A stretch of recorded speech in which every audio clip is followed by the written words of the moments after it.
Shalom semuanya, kembali lagi dengan namaku Jimmy. Dan untuk kali ini aku mau membagikan sesuatu yang mungkin kalian sudah sering dengar ya. Kalian sudah tahu lah ya, apa yang namanya kasih ya.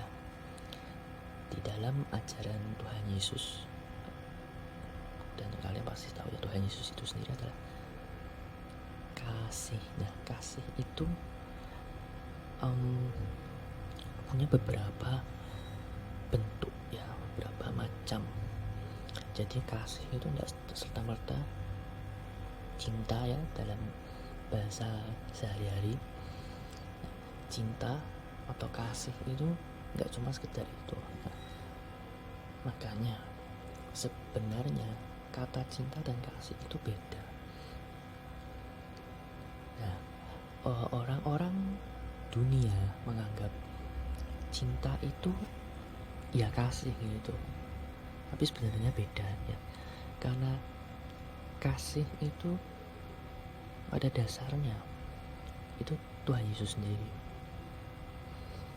Tuhan Yesus adalah kasih, udah. Tapi di Alkitab nggak ada keterangan yang namanya Tuhan Yesus adalah cinta, enggak.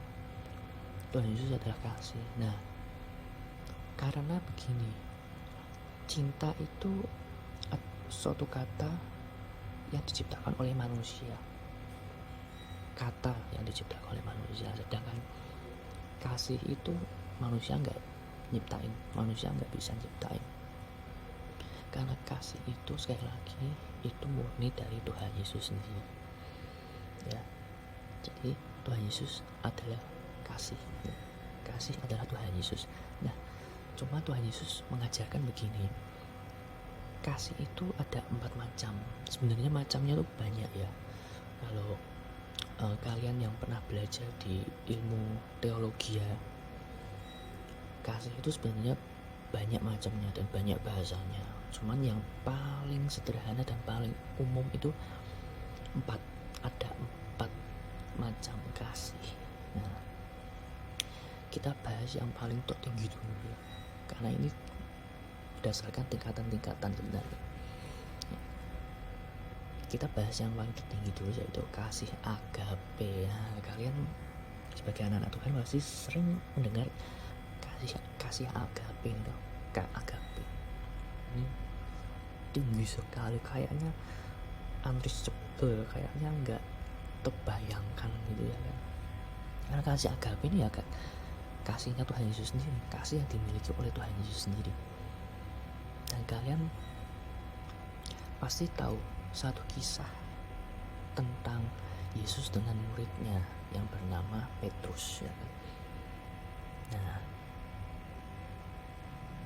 Petrus kan pernah nyangkal 3 kali tuh.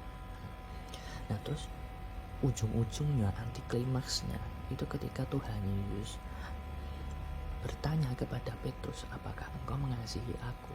Nah, ini aku sedikit share ya, konteksnya begini. Kenapa Tuhan Yesus sampai tanya 3 kali? Karena di pertanyaan kedua yang awal itu Tuhan Yesus menanyakan kasih agape, kasih yang paling tinggi. Dan Petrus menjawab,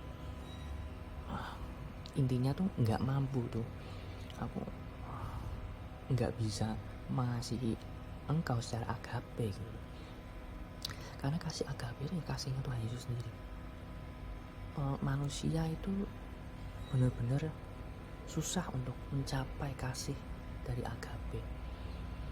Nah, karena kasih agape itu benar-benar murni, benar-benar tulus, benar-benar nggak ada cacatnya sama sekali, dan benar-benar hubungan kita dengan Tuhan Yesus itu sangat dekat gitu.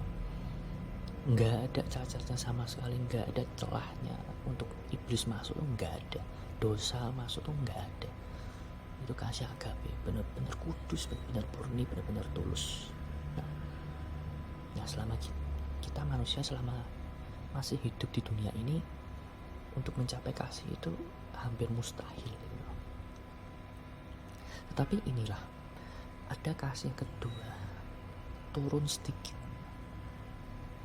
Ketika Tuhan Yesus menanyakan kepada Petrus, pertanyaan yang ketiga, apakah engkau mengasihi aku, Petrus? Petrus langsung nangis karena Petrus menangkap pertanyaan Tuhan yang ketiga, bahwa Tuhan itu menanyakan tentang kasih filia. Apa itu kasih filia? Itu kasih filia adalah kasih antar saudara, kasih persaudaraan. Tuhan Yesus mau menurunkan derajat kasihnya hanya untuk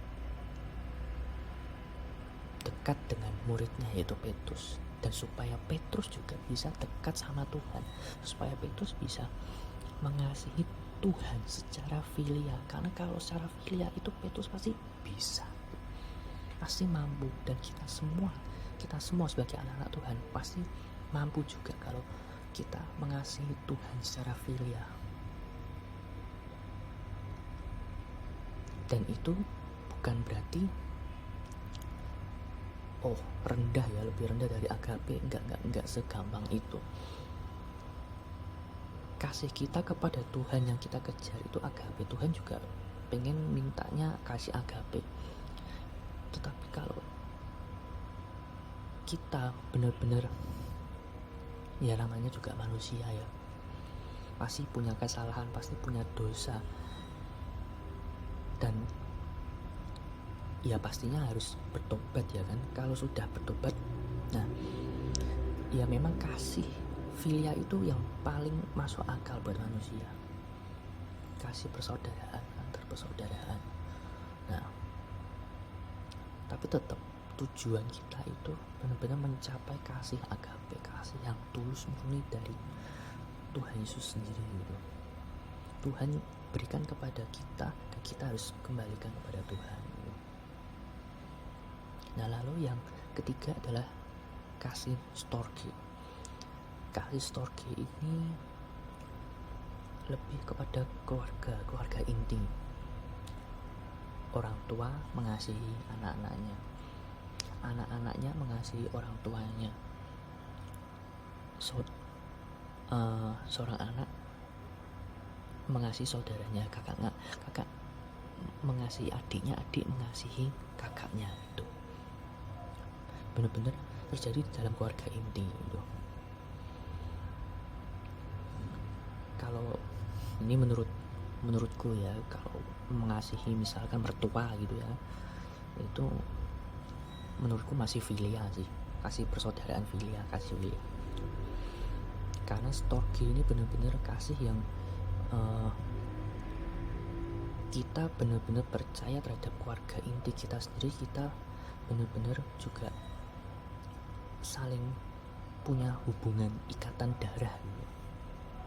Kalau mertua atau om atau tante kita atau sepupu kita itu kan nggak ada ikatan darah secara langsung gitu loh, ya kan. Nah jadi hitungannya masih filia, hitungannya masih ya filia.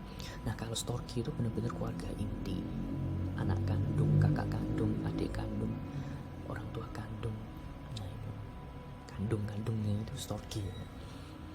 Nah terus tingkatannya dengan filia, sebenarnya storge dengan filia itu derajatnya sama sih, tingkatannya sih sama.